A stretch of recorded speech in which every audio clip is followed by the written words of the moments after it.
Welcome to the Darkest Page podcast.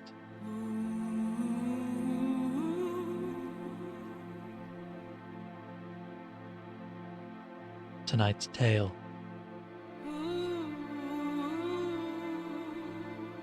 is The Trial for Murder by Charles Dickens.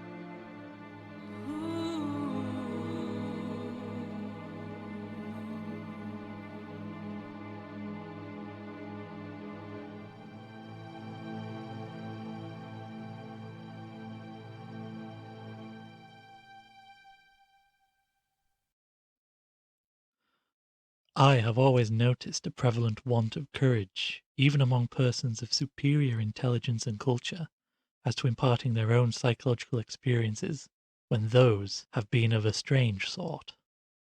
Almost all men are afraid that what they could relate in such wise would find no parallel or response in a listener's internal life, and might be suspected or laughed at.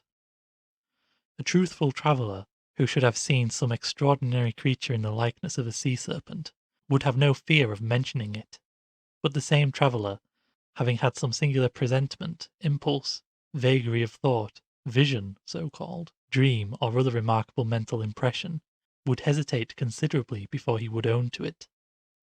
To this reticence I attribute much of the obscurity in which such subjects are involved. We do not habitually communicate our experiences of these subjective things as we do our experiences of objective creation. The consequence is that the general stock of experience in this regard appears exceptional, and really is so, in respect of being miserably imperfect. In what I am going to relate, I have no intention of setting up, opposing, or supporting any theory whatever. I know the history of the bookseller of Berlin. I have studied the case of the wife of a late Astronomer Royal, as related by Sir David Brewster, and I have followed the minutest details of a much more remarkable case of spectral illusion occurring within my private circle of friends. It may be necessary to state, as to this last, that the sufferer, a lady, was in no degree, however distant, related to me. A mistaken assumption on that head might suggest an explanation of a part of my own case, but only a part, which would be wholly without foundation. It cannot be referred to my inheritance of any developed peculiarity, nor had I ever before any at all similar experience, nor have I ever had any at all similar experience since. It does not signify how many years ago, or how few, a certain murder was committed in England, which attracted great attention. We hear more than enough of murderers as they rise in succession to their atrocious eminence, and I would bury the memory of this particular brute, if I could, as his body was buried in Newgate Jail.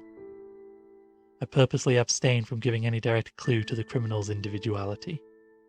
When the murder was first discovered, no suspicion fell, or I ought rather to say, for I cannot be too precise in my facts, it was nowhere publicly hinted that any suspicion fell on the man who was afterwards brought to trial. As no reference was at that time made to him in the newspapers, it is obviously impossible that any description of him can at that time have been given in the newspapers. It is essential that this fact be remembered. Unfolding at breakfast my morning paper, containing the account of that first discovery, I found it to be deeply interesting, and I read it with close attention. I read it twice, if not 3 times. The discovery had been made in a bedroom, and when I laid down the paper, I was aware of a flash, rush, flow, I do not know what to call it. No word I can find is satisfactorily descriptive, in which I seemed to see that bedroom passing through my room, like a picture impossibly painted on a running river. Though almost instantaneous in its passing, it was perfectly clear. So clear that I distinctly, and with a sense of relief, observed the absence of the dead body from the bed. It was in no romantic place that I had this curious sensation, but in chambers in Piccadilly, very near the corner of St. James's Street. It was entirely new to me. I was in my easy chair at the moment, and the sensation was accompanied with a peculiar shiver which started the chair from its position. But it is to be noted that the chair ran easily on casters. I went to one of the windows, there are 2 in the room, and the room is on the 2nd floor, to refresh my eyes with the moving objects down in Piccadilly. It was a bright autumn morning, and the street was sparkling and cheerful. The wind was high. As I looked out, it brought down from the park a quantity of fallen leaves, which a gust took and whirled into a spiral pillar. As the pillar fell and the leaves dispersed, I saw two men on the opposite side of the way, going from west to east. They were one behind the other. The foremost man often looked back over his shoulder. The second man followed him at a distance of some 30 paces, with his right hand menacingly raised. First, the singularity and steadiness of this threatening gesture in so public a thoroughfare attracted my attention. And next, the more remarkable circumstance that nobody heeded it. Both men threaded their way among the other passengers with a smoothness hardly consistent even with the action of walking on a pavement, and no single creature that I could see gave them pace, touched them, or looked after them. In passing before my windows, they both stared up at me. I saw their two faces very distinctly, and I knew that I could recognize them anywhere. Not that I had consciously noticed anything very remarkable in either face, except that the man who went first had an unusually lowering appearance, and that the face of the man who followed him was of the colour of impure wax. I am a bachelor, and my valet and his wife constitute my whole establishment. My occupation is in a certain branch bank, and I wish that my duties as head of a department were as light as they are popularly supposed to be. They kept me in town that autumn when I stood in need of change. I was not ill, but I was not well. My reader is to make the most that can be reasonably made of my feeling jaded, having a depressing sense upon me of a monotonous life, and being slightly dyspeptic. I am assured by my renowned doctor that my real state of health at that time justifies no stronger description, and I quote his own from his written answer to my request for it. As the circumstances of the murder, gradually unravelling, took stronger and stronger possession of the public mind, I kept them away from mine by knowing as little about them as was possible in the midst of the universal excitement. But I knew that a verdict of wilful murder had been found against the suspected murderer, and that he had been committed to Newgate for trial. I also knew that his trial had been postponed over 1 sessions of the Central Criminal Court on the ground of general prejudice and want of time for the preparation of the defence. I may further have known, but I believe I did not, when or about when the sessions to which his trial stood postponed would come on. My sitting room, bedroom and dressing room are all on one floor. With the last there is no communication but through the bedroom. True, there is a door in it, once communicating with the staircase, but a part of the fitting of my bath has been, and had been for some years, fixed across it. At the same period, and as part of the same arrangement, the door had been nailed up and canvassed over. I was standing in my bedroom late one night, giving some directions to my servant before he went to bed. My face was towards the only available door of communication with the dressing room, and it was closed. My servant's back was towards that door. While I was speaking to him, I saw it open and a man look in, who very earnestly and mysteriously beckoned to me. That man was the man who had gone second of the two along Piccadilly, and whose face was of the colour of impure wax. The figure, having beckoned, drew back and closed the door. With no longer pause than was made by my crossing the bedroom, I opened the dressing-room door and looked in. I had a lighted candle already in my hand. I felt no inward expectation of seeing the figure in the dressing-room, and I did not see it there. Conscious that my servant stood amazed, I turned round and said, "Derek, could you believe that in my cold senses I fancied I saw a—" As I there laid my hand upon his breast, with a sudden start he tremblingly violently and said, "Oh Lord! Yes, sir, a dead man beckoning." Now I do not believe that this John Derrick, my trusty and attached servant for more than 20 years, had any impression whatever of having seen any such figure until I touched him. The change in him was so startling when I touched him, that I fully believed he derived his impression in some occult manner from me at that instant. I bade John Derrick bring some brandy, and I gave him a dram, and was glad to take one myself. Of what had preceded that night's phenomena I told him not a single word. Reflecting on it, I was absolutely certain that I had never seen that face before, except on the one occasion in Piccadilly. Comparing its expression when beckoning at the door with its expression when it had stared up at me as I stood at my window, I came to the conclusion that on the first occasion it had sought to fasten itself upon my memory, and that on the second occasion it had made sure of being immediately remembered. I was not very comfortable that night, though I felt a certainty, though difficult to explain, that the figure would not return. At daylight I fell into a heavy sleep, from which I was awakened by John Derrick's coming to my bedside with a paper in his hand. This paper, it appeared had been the subject of an altercation at the door between its bearer and my servant. It was a summons to me to serve upon a jury at the forthcoming sessions of the Central Criminal Court at the Old Bailey. I had never before been summoned on such a jury, as John Derrick well knew. He believed, I am not certain at this hour whether with reason or otherwise, that class of jurors was customarily chosen on a lower qualification than mine, and he had at first refused to accept the summons. The man who served it had taken the matter very coolly. He had said that my attendance or non-attendance was nothing to him. There the summons was, and I should deal with it at my own peril and not at his. For a day or two I was undecided whether to respond to this call or take no notice of it. I was not conscious of the slightest mysterious bias, influence or attraction one way or other. Of that I am as strictly sure as of every other statement that I make here. Ultimately I decided, as a break in the monotony of my life, that I would go. The appointed morning was a raw morning in the month of November. There was a dense brown fog in Piccadilly, and it became positively black and in the last degree oppressive east of Temple Bar.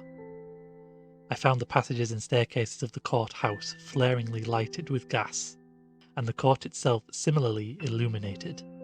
I think that, until I was conducted by officers into the old court and saw its crowded state, I did not know that the murderer was to be tried that day. I think that, until I was so helped into the old court with considerable difficulty, I did not know into which of the two courts sitting my summons would take me. But this must not be received as a positive assertion, for I am not completely satisfied in my mind on either point. I took my seat in the place appropriated to jurors in waiting, and I looked about the court as well as I could through the cloud of fog and breath that was heavy in it. I noticed the black vapour hanging like a murky curtain outside the great windows, and I noticed the stifled sound of wheels on the straw or tan that was littered in the street. Also, the hum of the people gathered there, which a shrill whistle or a louder song or hail than the rest occasionally pierced. Soon afterwards the judges, 2 in number, entered and took their seats. The buzz in the court was awfully hushed. The direction was given to put the murderer to the bar. He appeared there, and in that same instant I recognised in him the first of the 2 men who had gone down Piccadilly. If my name had been called then, I doubt if I could have answered to it audibly. But it was called about 6th or 8th in the panel, and I was by that time able to say, "Here!" Now observe, as I stepped into the box, the prisoner, who had been looking on attentively but with no sign of concern, became violently agitated, and beckoned to his attorney. The prisoner's wish to challenge me was so manifest that it occasioned a pause, during which the attorney, with his head upon the dock, whispered with his client and shook his head. I afterwards had it from that gentleman that the prisoner's first affrighted words to him were, "At all hazards change that man!" But that as he would give no reason for it, and admit that he had not even known my name until he heard it called and I appeared, it was not done. Both on the ground already explained, that I was to avoid reviving the unwholesome memory of that murderer, and also because a detailed account of his long trial is by no means indispensable to my narrative, I shall confine myself closely to such incidents in the 10 days and nights during which we, the jury, were kept together, as directly bear on my own curious personal experience.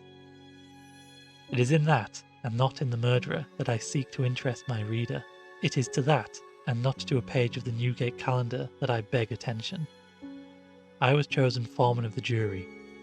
On the second morning of the trial, after evidence had been taken for 2 hours, I heard the church clocks strike. Happening to cast my eyes over my brother jurymen, I found an inexplicable difficulty in counting them. I counted them several times, yet always with the same difficulty. In short, I made them one too many. I touched the brother juryman whose place was next me, and I whispered to him, "Oblige me by counting us." He looked surprised by my request, but turned his head and counted.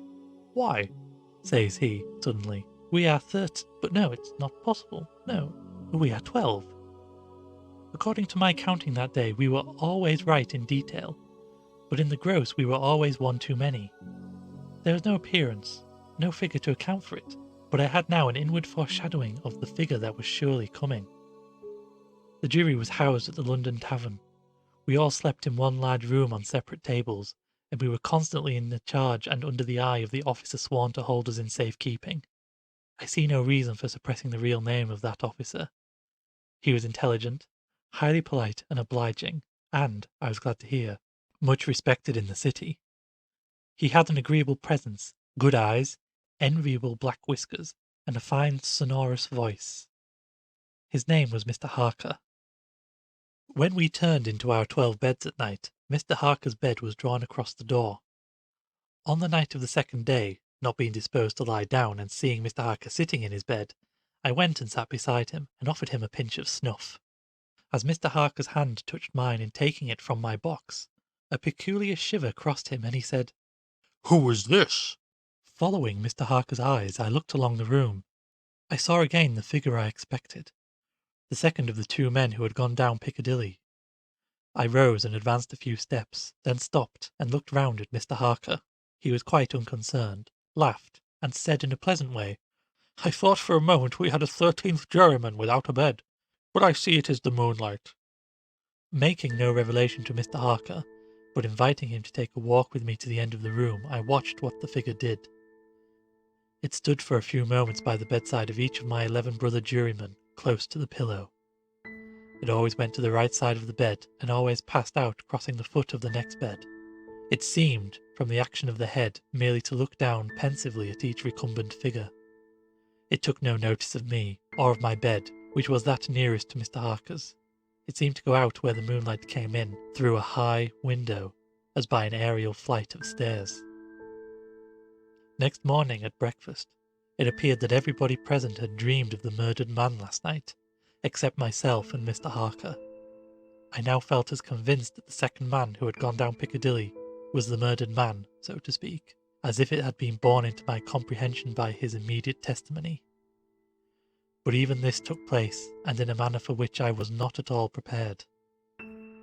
On the 5th day of the trial, when the case for the prosecution was drawing to a close, a miniature of the murdered man, missing from his bedroom upon the discovery of the deed, and afterwards found in a hiding place where the murderer had been seen digging, was put in evidence.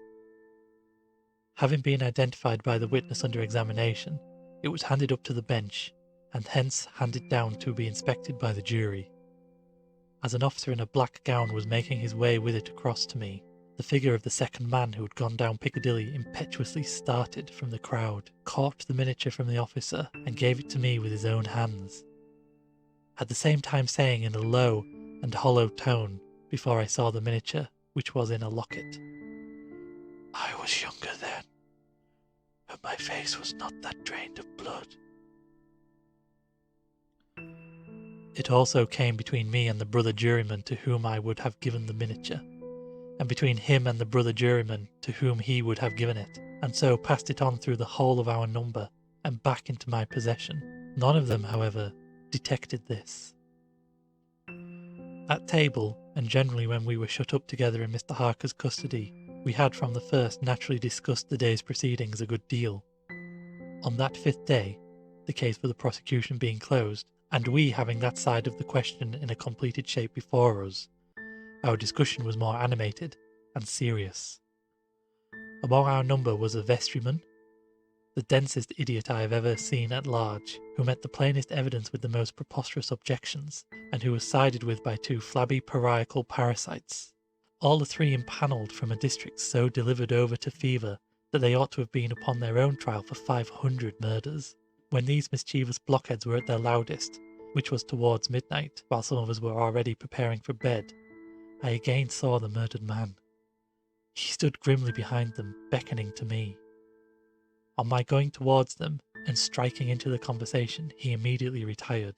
This was the beginning of a separate series of appearances, confined to that long room in which we were confined.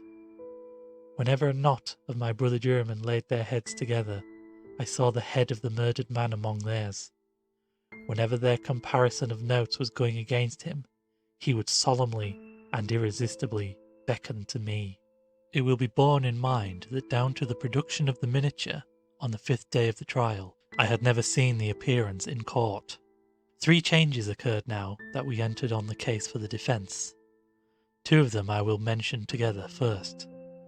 The figure was now in court continually, and it never there addressed itself to me, but always to the person who was speaking at the time. For instance, the throat of the murdered man had been cut straight across. In the opening speech for the defence, it was suggested that the deceased might have cut his own throat. At that very moment, the figure, with its throat in the dreadful condition referred to, this it had concealed before, stood at the speaker's elbow, motioning across and across its windpipe, now with the right hand, now with the left, vigorously suggesting to the speaker himself the impossibility of such a wound having been self-inflicted by either hand.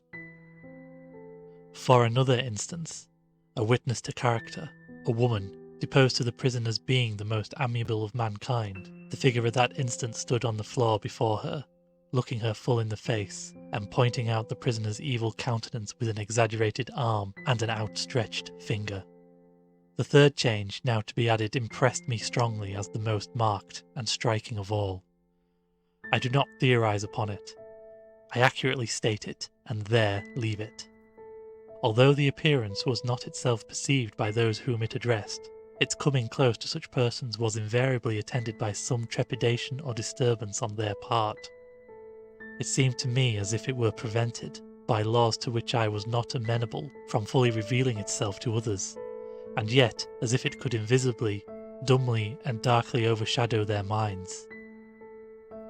When the leading counsel for the defence suggested that hypothesis of suicide, and the figure stood at the learned gentleman's elbow, frightfully sawing at its severed throat, it is undeniable that the counsel faltered in his speech, lost for a few seconds the thread of his ingenious discourse, wiped his forehead with his handkerchief, and turned extremely pale. When the witness to character was confronted by the appearance, her eyes most certainly did follow the direction of its pointed finger, and rest in great hesitation and trouble upon the prisoner's face. 2 additional illustrations will suffice. On the 8th day of the trial, after the pause which was every day made early in the afternoon for a few minutes' rest and refreshment, I came back into court with the rest of the jury some little time before the return of the judges. Standing up in the box and looking about me, I thought the figure was not there until, chancing to raise my eyes to the gallery, I saw it bending forward and leaning over a very decent woman, as if to assure itself whether the judges had resumed their seats or not. Immediately afterwards that woman screamed, fainted, and was carried out, and so with the venerable, sagacious and patient judge who conducted the trial. When the case was over and he settled himself and his papers to sum up, the murdered man, entering by the judge's door, advanced to his lordship's desk, and looked eagerly over his shoulder at the pages of his notes which he was turning. A change came over his lordship's face. His hand stopped. The peculiar shiver that I knew so well passed over him. He faltered. "Excuse me, gentlemen, for a few moments. I am somewhat oppressed by the vitiated air," and did not recover until he had drunk a glass of water. Through all the monotony of 6 of these interminable 10 days, the same judges and others on the bench, the same murderer in the dock, the same lawyers at the table, the same tones of question and answer rising to the roof of the court, the same scratching of the judge's pen, the same ushers going in and out, the same lights kindled at the same hour when there had been any natural light of day, the same foggy curtain outside the great windows when it was foggy, the same rain pattering and dripping when it was rainy, the same footmarks of turnkeys and prisoner days after day on the same sawdust, the same keys locking and unlocking the same heavy doors. Through all the wearisome monotony which made me feel as if I had been foreman of the jury for a vast crime of time, and Piccadilly had flourished covertly with Babylon, the murdered man never lost one trace of his distinctness in my eyes, nor was he at any moment less distinct than anybody else. I must not omit, as a matter of fact, that I never once saw the appearance which I call by the name of the murdered man look at the murderer. Again and again I wondered, why does he not? But he never did. Nor did he look at me after the production of the miniature until the last closing minutes of the trial arrived. We retired to consider at 7 minutes before 10 at night. The idiotic vestryman and his 2 pariacal parasites gave us so much trouble that we twice returned into court to beg to have certain extracts from the judge's notes re-read. 9 of us had not the smallest doubt about those passages, neither, I believe, had anyone in the court.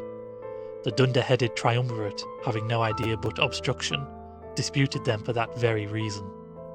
At length we prevailed, and finally the jury returned into court at 10 minutes past 12. The murdered man at that time stood directly opposite the jury box on the other side of the court. As I took my place, his eyes rested on me with great attention. He seemed satisfied and slowly shook a great grey veil which he carried on his arm for the first time over his head and whole form. As I gave in our verdict, guilty, the veil collapsed, all was gone and his place was empty. The murderer, being asked by the judge, according to usage, whether he had anything to say before sentence of death should be passed upon him, indistinctly muttered something which was described in the leading newspaper of the following day as a few rambling, incoherent and half-audible words, in which he was understood to complain that he had not had a fair trial, because the foreman of the jury was prepossessed against him. The remarkable declaration that he really made was this: "My lord, I knew I was a doomed man when the foreman of my jury came into the box.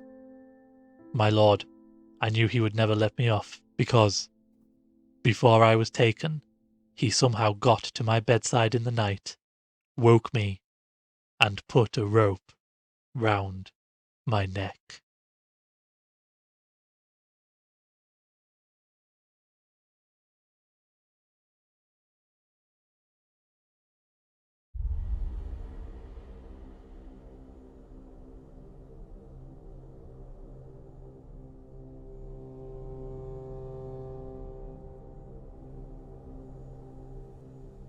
Thank you for listening to the Darkest Page podcast. I have been your host, and I wish you pleasant dreams.